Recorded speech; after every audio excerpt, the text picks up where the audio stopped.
You're locked in with the Innovators. Make sure to hit the subscribe button and click the notification bell.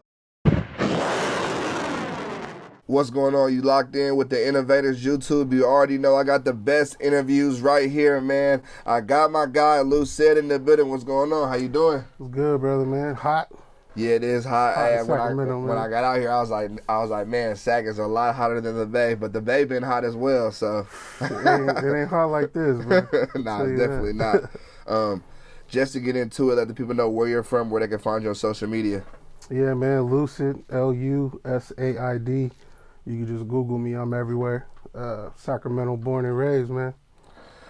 Just to start off, can you talk about like how you grew up? Was your parents around? What was that like for you? Yeah, man. We grew up, both parents in the house, but struggling. Usual struggle, lower middle class, lower class type of thing. We were never like dead broke, but we skipped some meals. We didn't have electricity sometimes. We struggled, but it was one of them things where there was a lot of love in the house, a lot of family love. So yeah, we didn't necessarily feel like, oh, we're hella poor, but we were definitely aware we were like the poorest ones in the family. Yeah. Type, at school, all that type. But thinking back on it, there's always worse situations. So yeah. I think that is something that we realize a lot when we get older. There's always somebody in a worse situation than you. I think college kind of really opened my eyes to that, because I'll be like, damn, like your whole life has been this way, and you might have complained about certain things your whole life, and then you grow up and be like, somebody be like, yeah, I didn't have that. You're like, damn. Right. It's all perspective, man. Like once you get older, or you go through some certain shit, or you get out of your environment and see other shit, you get perspective on your life, and you either use that to feed the negativity you're already on, or you see like there's other ways out of this. People are just people, situations are situations. We can make a way. And I think I always had that optimism as a kid of just like go and get it and do it. But life happens. So can you talk about like growing up in Sacramento? Like how was that for you? Sac was fun, man. Like I had a whole bunch of just the homies. There was kids on all the blocks growing up back in the day.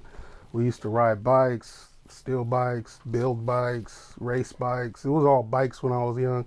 Bikes, video games, wrestling, all that type of shit. Football in the streets, basketball, all that type of shit. There was the whole street aspect to everything, but when you're a kid, you're just kind of moving around. You see it, but you don't really know unless you know. Yeah. Unfortunately for some people.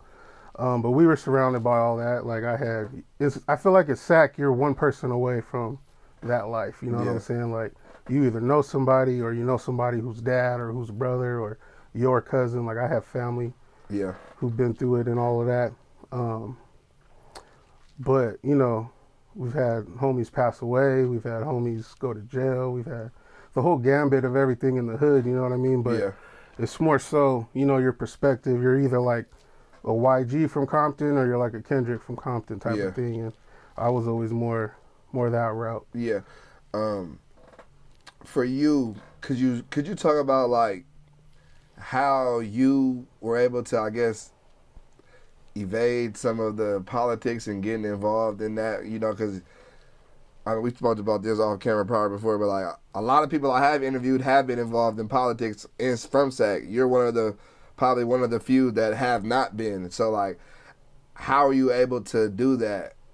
Just for the person watching that, to show them like you don't have to be involved per se. Right. I definitely had direct influences and contacts with getting involved with politics and sides and all of that. I'm Mexican and black, so I kind of get it from both sides type of thing. My dad's from South Central LA. My mom's Mexican, so all my Mexican family's here in Sac, so they're doing their thing, on every side of the map. But for me, it was more, there was literally like a sticking point in like middle school where like I had a homie who was like, hey, I'm about to go get jumped into this shit. You trying to come with me? And that was like a time frame where like you're in middle school, you're trying to find yourself, you're trying to be a man, you're trying to do all this and that.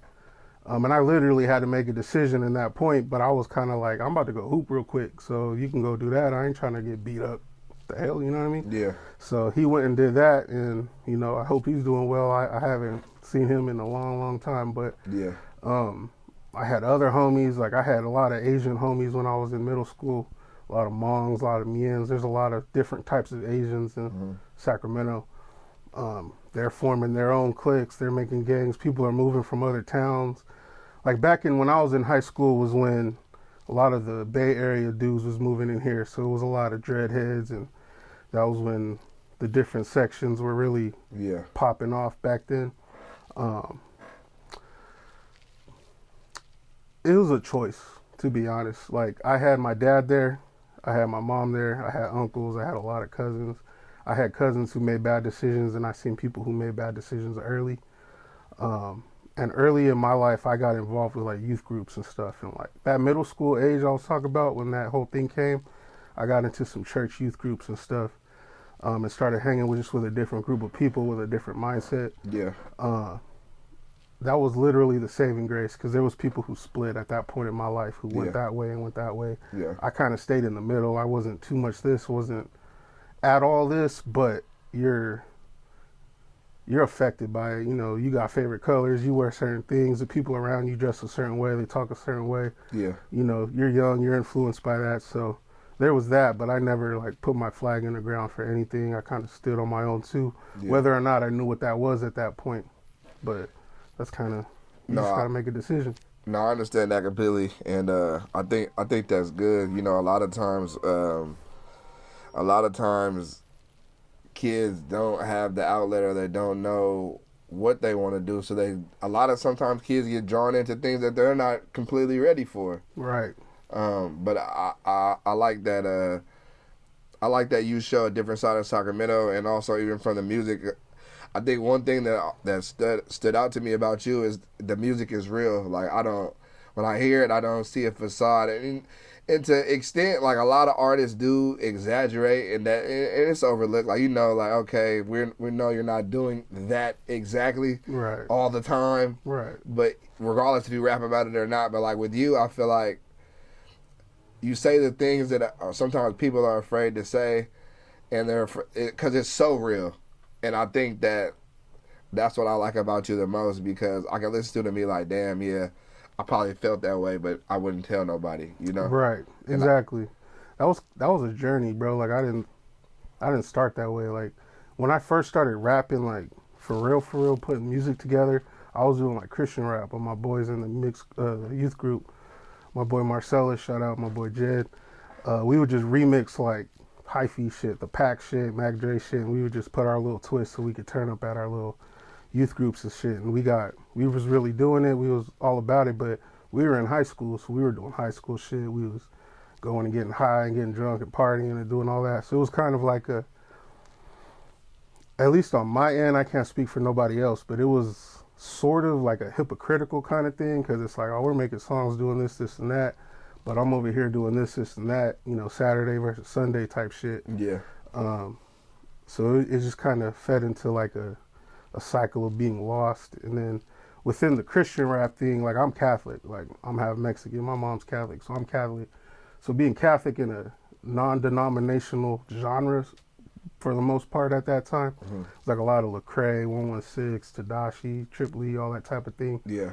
I just dove into that, and I was really living that lifestyle, but it was hazy. I was a human, you know what I'm saying? And I never shied away from that. And then as I grew, that kind of in between, that battle of like, oh, you're not this, but you're saying this, and oh, you're a Catholic and we don't believe in these things, so like we don't accept you in our Christian rap thing. Yeah. So I was kind of like, not directly, but if I was trying to do something seriously with the music, it wasn't going to happen in that regard. Yeah.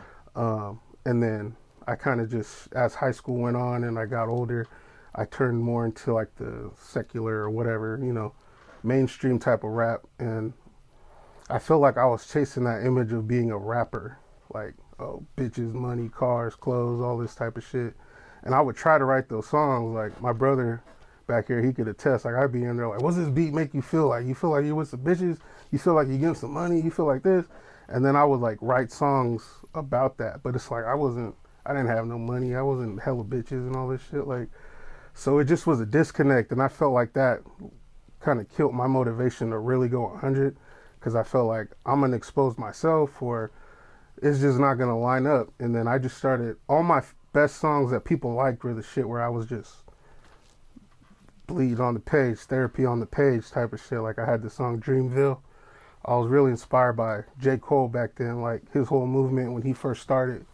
So I was like, my goal is to be signed by Dreamville, blah, blah, blah. So I wrote this whole song about how, like, my ancestors didn't die and go through slavery and get whipped by the police and get thrown in the fields and deported and all this shit for me to be here trying to be something I'm not, you know what I mean?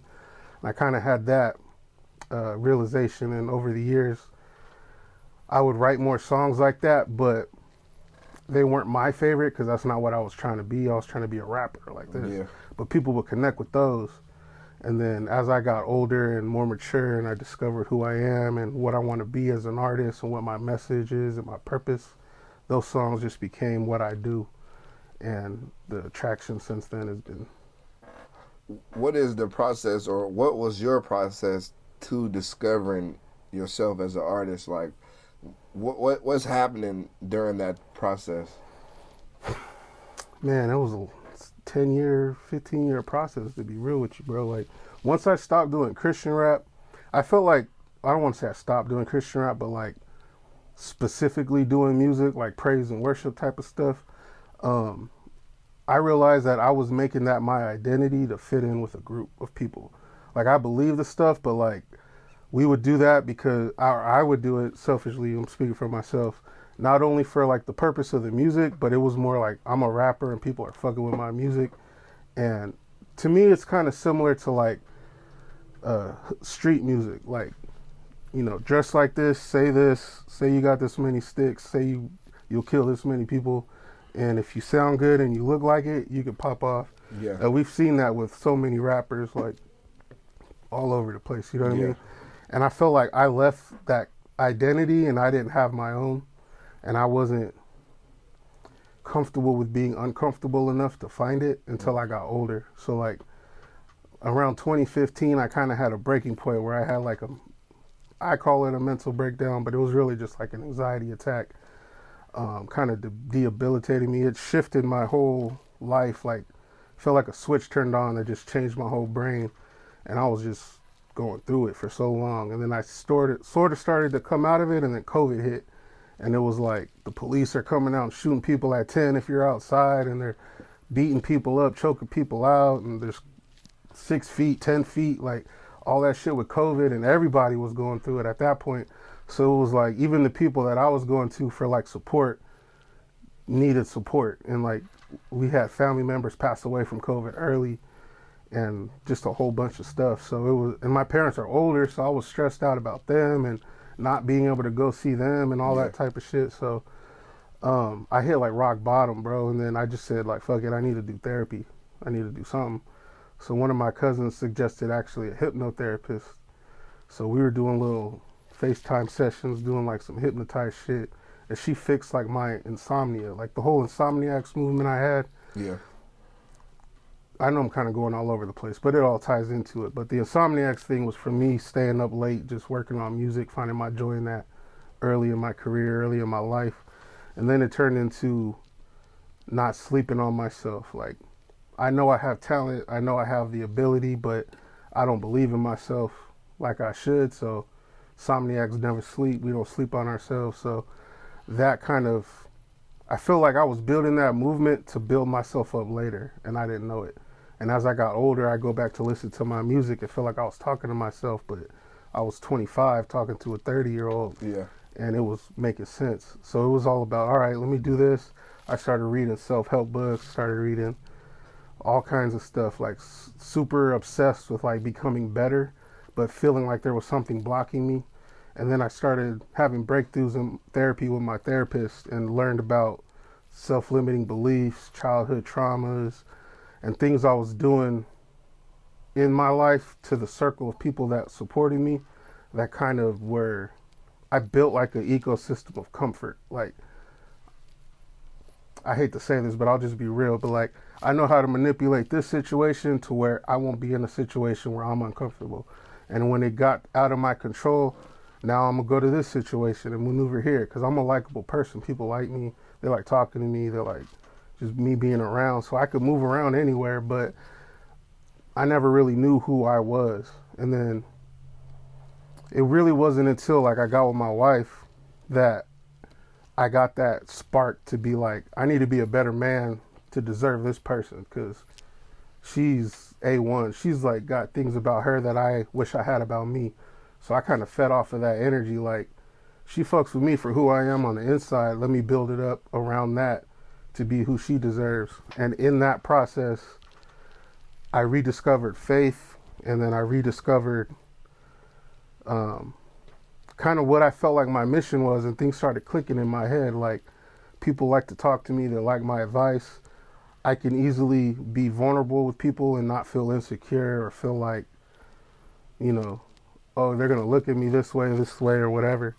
And once I leaned into that and started putting that into my music and hearing it back, it was like, oh, it all clicked. Like the whole 15 years, like I went through all this failure and all this self-doubt and everything to come to this realization right now. And this last like 3 or 4 months since I made that decision, like, all right, I'm running with this. This is my brand. This is my narrative. Things have just been falling into place. Like, pop, pop, pop, pop, pop. And the music is so much more better now than it was then because it's focused and there's intention behind it. So it's all about just not quitting on yourself, even if you don't believe in yourself. You gotta like thug it out, basically. Yeah. Yeah. No, it's funny. I mean, not that I've ever just wanted to quit interviews, but I definitely had moments where I've been like discouraged by it. And something I always tell myself is like, a lot of times it don't be the how good you are, even though I think I'm great. It's just not about how good you are. It's just about not giving up on yourself and waiting for your time to come. Right. So I like what you said there for sure. A couple of things that I did want to go back to talk about just a little bit more. As far as like the Christian rap, like I think Christian rap is having like a crazy wave right now. And I feel like it's one of the most, not that people hadn't been doing it because it's been done, I mean, many years, but like the attention and the popularity it has right now is probably something that I've never seen. But like, why and I'm religious myself, but what I'm trying to gauge is why did it matter so much about you being Catholic, but you still was rapping about God? You know, like it's still about God at the end of the day. Yeah. So why was that such a big deal? Picture it like this, like, let's say we're both street artists from different neighborhoods, and we're talking about doing the same shit, like pressing people, doing licks, all this type of shit. And we're like, oh yeah, you're dope. You do all this fire shit. It's cool. Where you from? It's kind of like that. Yeah. Like the difference in certain beliefs, specifics of like Catholicism and non-Catholics, Christians. There's just certain things that they beef about, whether they believe this is right or following these things or you have to do this or faith is this. And that was just too much for where I was at as a person. Like, I'm trying to find a relationship and like just make music about that. I'm not trying to worry about the particulars of what specifically you believe, like, or what you believe. And it wasn't necessarily said to me. It was just something that was felt. Like, You felt that people you just were, felt like, I got you. You know what I mean? So like, I wasn't confident enough as a person back then to be like I'm here, I'm doing this, I don't give a, you know, not that I would say that there, but, Yeah. you know, so like right now I feel like my music is like, it's for the people in the middle. Like, aside from the Insomniacs mindset of like, I know that I can do more and I want to do more and I'm working to do it. That's kind of who I'm talking to. But it's also the people who like have faith in God or in something, you know, bigger than themselves. And they're trying to lean into that instead of worrying about how things happen. Yeah. You know, and to me, like the way my brain works, I kind of mix a whole bunch of things together. Like, I feel like I'm really big on manifestation, talking things into existence, self-help, personal development, all of that. And to me, it all is the same thing. It's just how you define it, how you choose to believe in it. At the end of the day, you believe in either something bigger than yourself or you believe that you can get the ability to do something, like achieve a goal, and you just do it. Like if you pray for like, let me get a better job, please, please, but you don't apply for a job, you're not gonna find a job. You know what I'm saying? So if you're like, oh, let me manifest a new car, like if you don't save money to put a down payment, you ain't gonna get a new car. Like realistically speaking. So I kind of make music that's geared towards people in that lane of like, I wouldn't call myself a Christian rapper because I still speak how I speak naturally. I still smoke weed. I still talk about using it in that way, but I'm more of like, I don't know, like I'm just me, you know what I'm saying? And like, I'm comfortable with being that. And if people have issues or questions about it, you know, I'm not afraid to talk about it and explain, even if I'm wrong, you know what I mean? Like I could be wrong, I'm a human.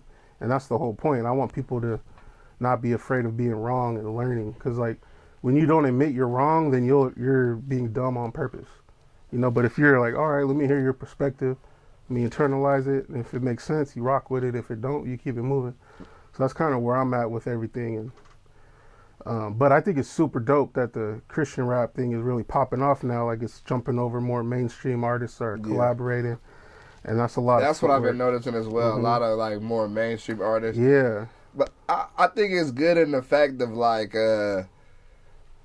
with the Christian rap, it's no cussing, so like I think it makes rappers that are mainstream or have to make more like music that everyone likes. It's not now, you know, you can't cuss, you know, you can't say about sliding or anything of that realm. So now it's like you really gonna have to talk about something here. I think things have skewed so far left, like the world is so fucked up right now that people are trying to find something to like find hope in again. You know what I'm saying? And like in the music itself, it's gone so left where like people are openly saying like, I don't do this shit. Like Future's like, I don't drink all this lean. Exactly. But y'all like to hear it. You know what I'm saying? Like it's so far left, and the generation coming up behind us now is so like aware and on the internet, and they see everything for what it is. They're just not brainwashed by what we're being told by the masses, you know? Yeah. That they see the fakeness of it and they don't fuck with it. So like, you know, I feel like the pendulum is kind of swinging back to like the actual real. Like just because you talk about, oh, I'll do this and I'll do that, that doesn't necessarily mean you're real. Unless you really do it and you're really about it, then all right, that's cool. But when you go home and see your kids, that's not real. You know, when you go home, it's like, oh, you know, you're loving, you're nurturing, you feel all of your feelings. Like I rap about the shit you talk about when you close the door behind you type shit. You know what I mean? And I feel like having those conversations in the open and music that inspires that part of people will affect enough change in people to like keep this momentum going towards wherever they want to go, but away from all that negative shit, man. Yeah. No, and I think I was actually just telling my homie this because he was asking me, he's like, what you been listening to? And I was like, honestly, bro, I try to listen to like positive, more calming music. Like I'm like, I can't listen to I grew up listening to like a lot of Gucci Mane, like a lot of gangster music, but like that was cool when I was playing football and before the game. Like I wanted to be in a certain mindset, exactly. But like I'm like, when I'm driving to go handle some business, I necessarily will just want, when I wake up in the morning, I want to hear things that are like relax and make me have a good day. Exactly. Yeah. I'm not trying to hear about sliding at 8 a.m. driving on the freeway. No. Right. Like you would always hear OGs playing oldies and like Al Green and Marvin Gaye, or even like younger ones playing like 90s R&B, or even like I grew up in the 2000s, so like that music was more like feel good. Even if they were like that Nelly song, Country Grammar, like he's talking about sliding on some shit, but that shit sound fun. Like you play that when kids are roller skating and couch skate or some shit, like like that kind of thing. So that's kind of my thing. Like I want music you can ride to and be jamming to, but then, you know, go home and put on and smoke some shit and think about life and really get your shit together. Like that's kind of my pocket. No, for sure. Your name, Lusaid, can you talk about like how you came up with that name, or like what was the process for that? So I've gone through a few names, but one of my original names when I was doing Christian rap was Rhapsody, but like Rappsiddy or whatever. I don't even remember how I came up with that name, but growing up, I was a huge Ludacris fan. And when he would jump on a song and be like, Luda, Yeah. I was like, man, I need some shit like that. Like, I need something like that. Yeah. My real name's Luis, so the Lu part was that. And then, so I just went with Lucid, like Lucid. And I was rocking with Lucid for a while. And then once I learned about like SEO and Googling and, you know, trying to get my MySpace page with my name on it, there's like 5 million Lucids in like Northern California alone. So then I was like, all right, how can I write this in a different way? So then I just flipped it to Lusaid. And I was like, oh, it's like Lusaid this or whatever. Yeah. I was like, oh, a little wordplay, but it has a deeper meaning. And then, yeah, so that's how I started rocking with that. I thought the name was dope. That's why I was like, I gotta figure out about that. Can you talk about like, or being black and Mexican? Was there any struggle with that? Like, especially like growing up, like you said, like you were kind of dealing with both sides of it. Because I know Sac has a strong black and Mexican community, so you're kind of like in the middle of that. So like, what was that like? You're always the black friend or the Mexican friend or the mixed friend. You know, like, Yeah. It's like I said, I grew up with a lot of Asians, so I was always the black friend. And then when I was hanging with my black friends, it was always, oh, you're the Mexican homie. Or not even the Mexican homie, but like my dad's black. So I feel like when your father is something, if you're a boy, you're a man, you towards the lean more towards his mannerisms and his thing. And then vice versa for the women. But, like people would say that like, oh, he's one of us. But then when somebody else would pop in, they're, oh, you're Mexican, homie. It's like, oh, okay, the curly hair. And when my hair was long, I had like a long curly. They used to think I was Tongan. Cause I'm just a big curly haired, long whatever, playing football. So I never was. They used to think I was Puerto Rican. They used to think I was Cuban. It was like never what I was. You know what I'm saying? And then just personally, you know, my Mexican family lived here. My black family's in LA. So like I grew up more around the Mexican culture, but I wasn't like super paisa'd out or nothing like that. So it was like I wasn't Mexican enough. Like I'm not fluent in Spanish type of shit. Or, oh, you're Mexican, you don't speak Spanish, you get shamed for that. You're a no sabo kid, really. Like, So it was like kind of that. So that played into the whole like not knowing exactly whatever. I don't really try to lean into the whole mixed kid, you know, like, oh, like logic type of shit. Like I ain't really on it like that. Like I just do me. I literally feel like I'm in the middle of both. Like, I'll play like some Tina Turner and then some Selena right after that type shit. You know? Nah, I got you. Yeah, that's dope though. That's dope. I feel like shit. Just embrace it all. Like it's all a part of you. I feel like you should be. I got the best. I mean, look at me, bro. I got the best of both worlds. I got the Mexican food. I got the soul food. I got all of that. So nah, straight. With making music and being around music for a long time, like what would you say are some of like the things you've learned along the road that you could share to somebody that's just deciding to get into music? Yeah, man. That's always there's so many aspects, because like, for one, in the age we live in now, there's so much information out there. There's like, it's damn near a cheat code. Like you can go on YouTube, look up how to mix a song, download a template from an engineer, put that shit on your thing. You could pay for a subscription for Pro Tools. You could pay for a subscription for Waves. Put all that shit on your thing, on your computer. Get you a little $90 mic, a little Audio-Technica AT2020 mic. Put that shit up. Get you a little $100 interface and just practice, bro. Like just like basketball, you go out and play with your boys all the time, shooting hoops when you're little. You go to practice, you do sprints, you do drills.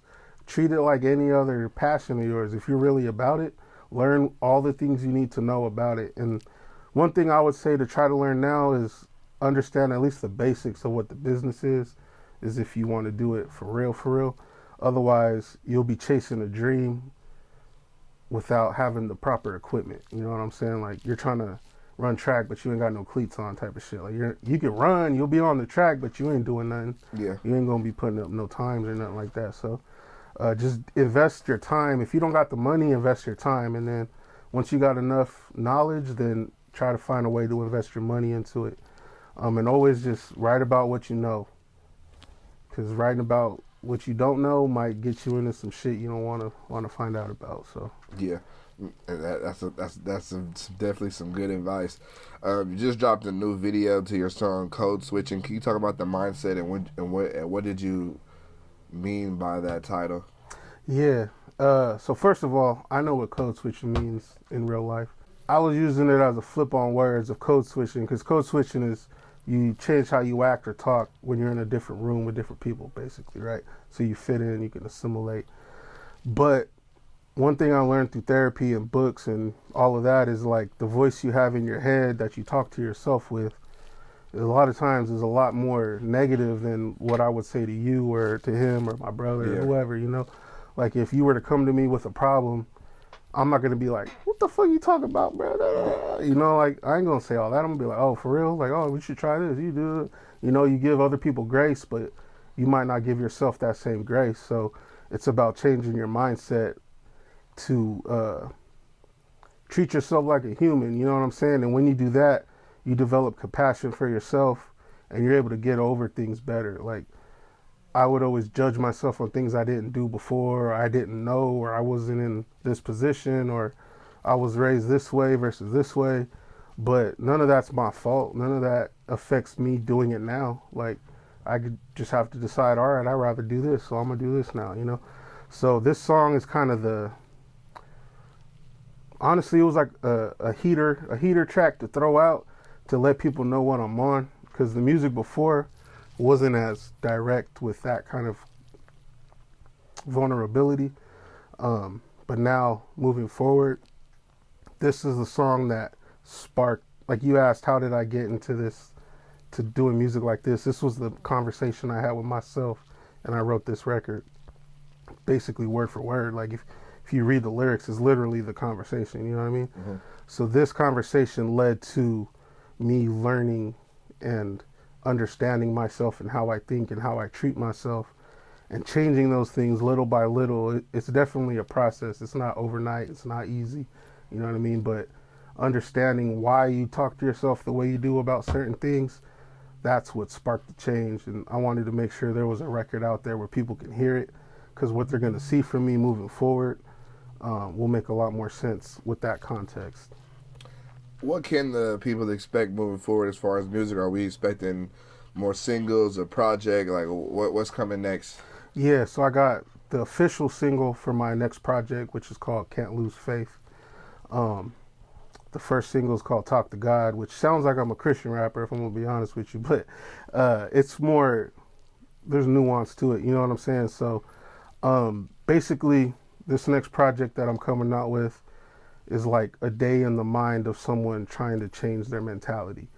You know, it starts off with the code switching song, which kind of is the initial conversation. Talk to God is the conversation with yourself about your environment and believing in, you know, asking for, you know, some kind of intercession from somebody. And then it kind of just goes through all the way to the end, where the last song is like is where I'm at right now, honestly, where I'm confident with who I am. I know what I'm about. I know what I stand for. And I know what I want people to get from my music. So it's literally a journey of transformation, this project. So it's really like personal to me. And I feel like I couldn't have wrote this without the last 30 something years of my life happening the way that it did. And me being okay with that. Because before, you know, if you're not okay with your past, that always is going to taint your future. And I feel like since I become okay with my past, I was able to conceptualize it in a project, which I realize I've always done. I've always just written about my life in the time frame that I'm in. And now this is just the new chapter. This is the intentional chapter, the Can't Lose Faith chapter. You know what I mean? Like, if you feel like you're in a place where you're low, you want change, but you don't know how to go about it, or you're in the process of trying to do it, you put this project on while you're doing it, and it'll get you through the end. Can you talk about like Sacramento? Like, it's an area, or it's it's a city where basically a lot of the rap is more street rap, and like, you're not a street rapper. How has that affected you throughout the process? Did you ever feel like you had to, like, I guess, fit into that bubble, but of course, like, you found yourself in your own bubble. But like, what is it like growing up here and knowing what the sound is and then going away from it? You know, because Yeah. most time when people want to hear sack rap, they want to hear gangster shit. But you're Yeah. not gang. Even though there's Sacramento artists that aren't like, Yeah, you yeah, feel yeah. me? But like, that's like the norm. I feel like when like a new rapper comes from Sac and I see them on Instagram, it's usually talking about some gangster shit. Right. And of course, that can get you the initial buzz, and it might even blow you up overnight in some cases. But like you said earlier, it's a lot that comes with that. Mm-hmm. But in your lane, I feel like it's a lane of longevity and a lane of everyone will be willing to work with you because there's no you're not excluding anybody. Right. There's no like, oh, he can't work with these people because of this reason. It's like, nah, he's actually just a good artist with no baggage as far as that. You know? Right. Yeah. Yeah. Well, shit. The street rap, gangster rap shit has always been in Sac, and it's always been a staple, like all the way back to like Sibo and Brother Lynch and all them from way back in the day. But to be honest, from like during the blog era of hip hop, Sac had like a dope ass rap scene, like backpack rap, like hella rappers were like dope as hell back then. Like there was like Tory T, C Plus, TUS, Chewy, Telepath. Damn, there was hell of people. There was damn, I can't even think of the names. Those are just a few off the top of my head. But Keep It So Solid, Dino, a whole bunch of people. There were just a whole bunch of dope people, and that was like the sound. Like people were making moves. There was radio shows out here. McGee's out here doing interviews. There was a whole bunch of shit going on. And then like 2015, it got hot in the streets, and that music just blew up. There was a lot of beefs going on. They were calling out names. People were dying, like, unfortunately. There was a lot of shit going on, so it got a lot of news attention. And then they were talking about what was really happening in the songs and shit. And, you know, just the human psyche. Like, we like to hear that shit. We like to hear the drama. We like to hear shit we're not directly involved in, but, you know, and there was a lot of people who were directly involved in it, and there was a lot of rappers who were who blew up during that time, and it kind of just took over. And then it got traction with the Bay, and then it started getting traction with LA and Stockton and all of that, and then it just snowballed, and then like the whole industry went that way. Like I said, it was already like that, but on the West Coast, like that whole movement got stronger, so that kind of just took over. But there's a non-gangster scene here as well. It's just harder to pop through that because, like, if you're trying to do something bigger, then you gotta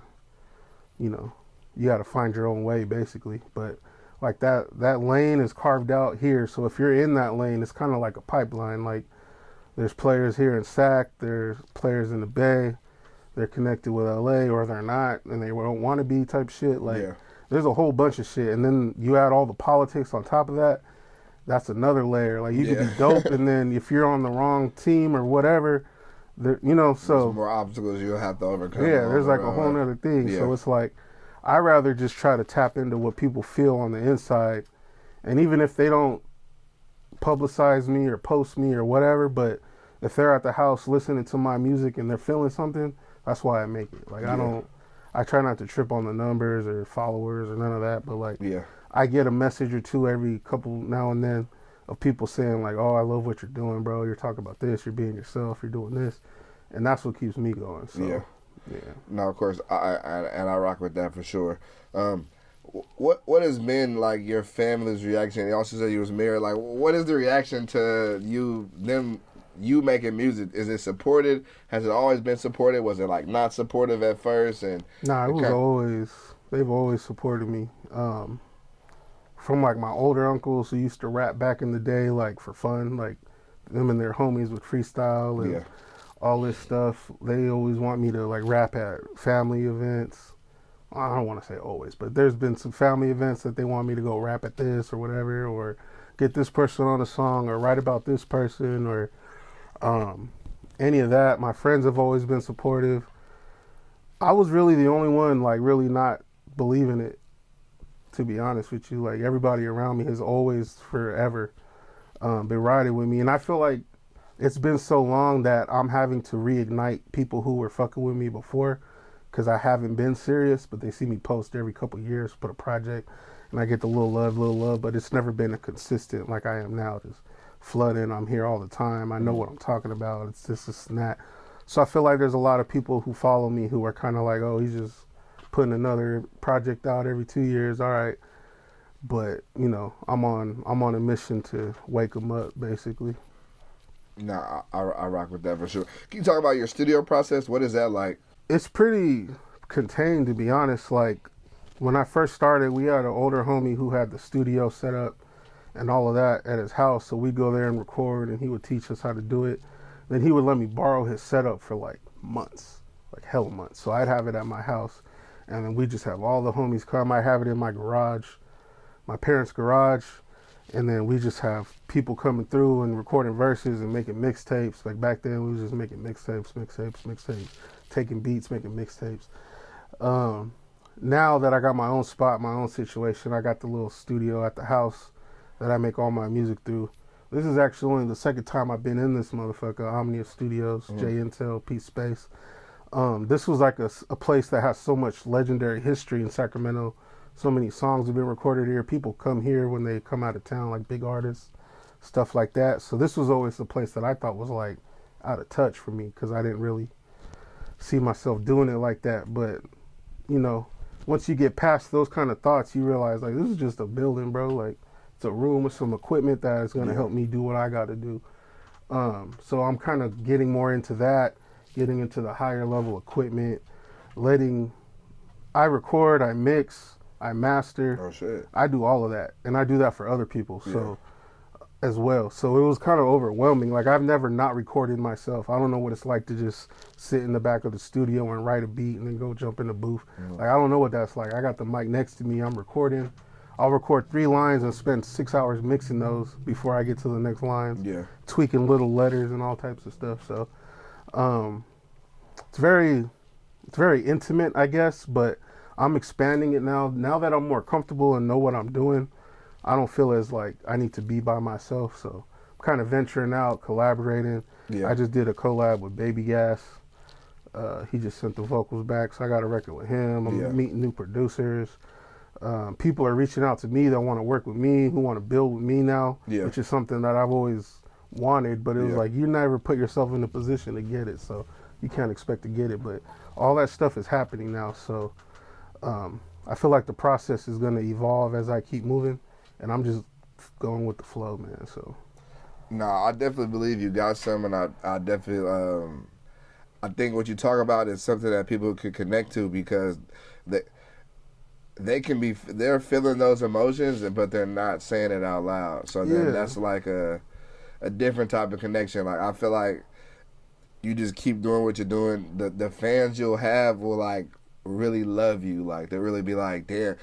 I feel like you'll have the type of fans that'll be like, you changed my life, or you allowed me to be myself. And I feel like that. Those are to me, the realest fans. Those are the fans that will support you 30 years from now and still come out to the shows and buy all the merch. Like, those are the type of fans you want. You don't want the fans just because you talked about somebody and they want to see who you're going to talk about next. Like, my big picture goal, to be honest with you, is that Lusaid and Insomniacs is a thing, and music is just something that feeds the people who are involved with it. So I'm going to make music. I eventually want to get into writing books. I eventually want to get into doing talks and being a keynote speaker and YouTube, and I just want to help people. Like where I work now, I work in healthcare on the phone. So like the thing that's rewarding to me is like hearing somebody's tone change from when they call me pissed to feeling like somebody heard me. And that's just kind of a natural thing that I have with people. So I feel like now that I know that that's what I want to do with music, like my goal would be to have a fan of mine in 20 years put me onto their kid to my music, because it helped them grow as a person. And it's like, listen to this now so you're ahead of the game type of shit. So that's why that's where I'm claiming my stake at. I rock with that for sure. Is there anything like you want to address or talk about before we get out of here? Nah, man, I just want to thank you for the opportunity, for the look, you know what I'm saying? And just have people be open to the conversation of like really believing in yourself. Like, I feel like that's the thing. Like, people put themselves in a position to be comfortable and they can control the things around them to be comfortable. And if they have aspirations to grow outside of that, they've done that for so long that it's hard to break out of that and believe and have confidence. But it's really just a choice and changing your situation and how you think and talk to yourself to get you out of that. So I'm just trying to do that and show it online and put it in my music, because people gonna look at me and not think, oh, he's not a rapper, or he's not successful, or he's not this, or he's not that. And I want them to see it. You know what I'm saying? Like, the whole mindset shift, to be honest, the real true mindset shift is newer to me than being aware of it. I've always had it in my music, but like, people are gonna watch me on my gym journey and my food journey. I'm gonna be showing the food I'm cooking. They're gonna see me in the gym. They're gonna see the progress. And I feel like once that happens and they can visually see it and then they hear it, then I think it'll catch and it'll go. And even if it doesn't, at the end of the day, I've made myself a better person. And that's all you can do, and just hope that you inspire others to do the same. Nah, definitely. I rock with that for sure. You definitely should keep share that journey as well. Like, I like that a lot. You know, I've been on a weight loss journey myself, and I feel like, you know, even just people just, I don't even talk about it. I haven't posted it like that, but there's still like the people that be like, damn, like, what you been doing? Like, Yeah. So I definitely think, yeah, when you dive into that and you're showing people all the aspects of that, like, they'll be locked in on you just all the time for sure. Can you give your Instagram one more time so the people know where to follow you at? Yeah, it's Lusaid, Lusaid. You can do lucid.com and everything's there: videos, music, bio. Join my community, Insomniacs. I give, you know, updates. You get first dib on merch. You get shows. You get the music early. And then I got an email list through that I send, like, affirmations and just thoughts and things that I've learned and all that. So just follow with me, man. Rock with this movement now. Get on it early. Yes, sir. You already know what it is. You locked in with the Innovators. Remember, we got Lusaid in the building. Dope interview on the way. I appreciate you for pulling up. Dope interview. Hell yeah, man. You're locked in with the Innovators. Make sure to hit the subscribe button and click the notification bell.